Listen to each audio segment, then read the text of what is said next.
We tripled this band's streams in 6 weeks, taking their impressions from here to here, their followership from here to here, and their streams from here to here. And this is exactly how we did it. To introduce the band, Corp is a post-punk indie pop band. It's a 4-piece band made up of bass, drums, and then 2 guitarists who also do vocals. Their whole aesthetic is built around a sort of dystopian office core. You're doing your 9 to 5, but there's something a little bit eerie about it, and it wasn't inspired by Severance because they were doing this before Severance really, but thinking along those lines, but more fax machines and 1980s themed offices rather than really high-tech, modern, more Apple-y offices. This is all a digital strategy approach, and just before I get into specifics, I want to explain exactly what that is. That includes social media, includes your website, anywhere where your fans might be able to find you digitally or where people who don't know who you are might be able to find you. So essentially, we use a marketing funnel, which means you're taking people from having no idea who you are, you're getting their attention at the top of the funnel. These are probably a lot of people and not so many that really care about you. Then you're trying to get repeat attention from people. That's bringing them into the awareness zone on the funnel.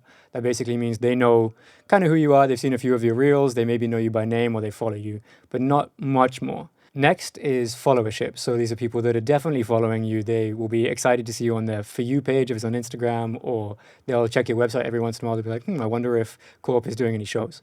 That's the followership part of the funnel. Finally, there's fandom. This is the smallest amount of people that you're going to get in the funnel, and they're the people that are really excited about you. They'll buy your merch, they'll go to all your shows, they'll be definitely on your mailing list. These are the people where you can make your living. Our first step with Corp was obviously sitting down with them, having a meeting about what they really wanted, trying to set their goals, trying to figure out, okay, maybe they're not really interested in touring the US, they just want to do more shows here in Berlin. That allows us to sort of calibrate what we're actually doing. But the first step of us actually working on it really was doing a digital cleanup. This means cleaning up their streaming presence, their Spotify, Apple Music, title profiles, making sure there's bios and all of that, they have profile pictures, all that kind of thing. Going into their YouTube profile, making sure that their profile is set up. There's a place where viewers can see their different types of videos, making sure the metadata is all correct on their videos, making sure they have a description, just making it sure that if people are looking for them on YouTube, it's going to come up with them. This is especially a bit of an issue with Corp, because if you look up Corp Band on YouTube 3 months ago, at least if you're in Berlin, it would have come up with, I think, corporal bands, so the snare drumming bands, especially from the US, and then it would come up with sort of Berlin variants and clubs here that are doing corp drumming. So we needed to get past that, and a large part of it was just going in and making sure that their description said, we're Corp Band from Berlin, or something like that, so the YouTube algorithm sort of knows what to throw up when people are looking for Corp Band. So that worked, and that's great, and we've seen a reflection of that on their YouTube views. Another part of the digital cleanup was making a website. We did make a website. Actually, we worked very closely with Connor, one of the vocalists of the band, because he's a software engineer, and he did a really, really great website that was an emulation of a Windows OS, and it fits with their aesthetic. So this made sure that without making any content, fans of Corp or people who were interested in Corp, maybe went to see a gig by accident, could actually then follow up and find them in the right place. If you're looking for them on YouTube, if you're looking for them on Spotify, or if you just Google for them, maybe their website will come up. Another reason to have a website is so you can properly set up meta ads, but honestly, that's probably a whole other video. I think the way I'm explaining it makes it seem like maybe we did a bunch of work to try to get everything okay before we even looked at doing content. That's not true at all. We tried to get going on content as soon as possible. Corp was on tour in Ireland, and also this is one of our first clients, so we actually took a little longer than we were planning to get the content rolling. But the idea is get it rolling first. First step is experimentation anyway, so you might as well just try to put stuff out. Spending some time actually telling people about the music you're making is a very clear first step in how to do promotion, and that is exactly what we did. We tried to get rolling on that as quick as possible. Although we were experimenting, we took a calculated approach in what formats are we using, why are we using them, and are they all edited in the right way that's actually really going to benefit that. So for example, Reels on Instagram are really going to be pushed out to people who don't follow you first, and then will be to your followers. So they're more of a reach-based thing. You're really trying to do the top of funnel. You're trying to say, if you don't know who Corp is, this is who Corp is. This is a little bit of their performance. Maybe you like it, maybe you don't, whatever. We're just trying to find people. The static posts and stories go to followers, essentially. That's telling people about shows, telling people about new releases, or just like, look, here's a reel we did that we think is really cool and you're probably going to enjoy. Yes, it was maybe intended to reach new people, but it's also meant for our fans because it's something new and something creative that we've been trying to put together. So that's sort of the Instagram format. For YouTube, you're having generally longer form content. We did put a lot of shorts on YouTube and they actually performed really well, but YouTube's generally a place for more middle of funnel content. These are people who kind of know who you are, probably searched for you, or at least clicked on a thumbnail. So it's probably not, I have no idea what this is, and it's literally just come up on my feed without me even asking. And then a newsletter is obviously a completely different type of content. We typically do dry text, like there's no images, maybe there's images, but there's no paratext. There's no like fancy HTML trying to make it look really good. We'll just do essentially an email because we're saving the emails for something that's really important. Being like, we have a show, here's an exclusive ticket link. If you want to access it, you can get this first. So that's how we sort of organize the different types of content. So in the experimentation phase, we basically, when we sat down with corporation, we talked to them about what would you be comfortable doing. A lot of people are comfortable just talking to the camera or doing little skits or doing sort of more TikTok-oriented content. A lot of people aren't. So we talked about that with them and sort of used this template. There's actually there's a Google Slides in the description with a bunch of different content types and different ways that they work. Our focus here was on vertical video because we were doing a focus on top of funnel content. So we really tried to make sure that it's stuff that Corp's comfortable with, because if you're not comfortable with it, it's not going to come out great. People can see it on the video. And also it's going to be a slog to try to get your artist or band or yourself to actually make the content. You want to do something that's fun to make and fun to watch, hopefully. So we did essentially 4 different types of content. We did gigs promotion, that was the band talking to the camera often, or just doing something sort of creative and wacky. We did performance videos, so that's videos of them in the rehearsal or at shows, either with the audio from the show or the rehearsal in it, or with the studio audio from the album on it. We did visualizers, so there's not really a lot of words going on. It's basically people doing something interesting. A lot of this was Uli, the bassist from the band, with the music playing over the top, maybe doing something themed for the song.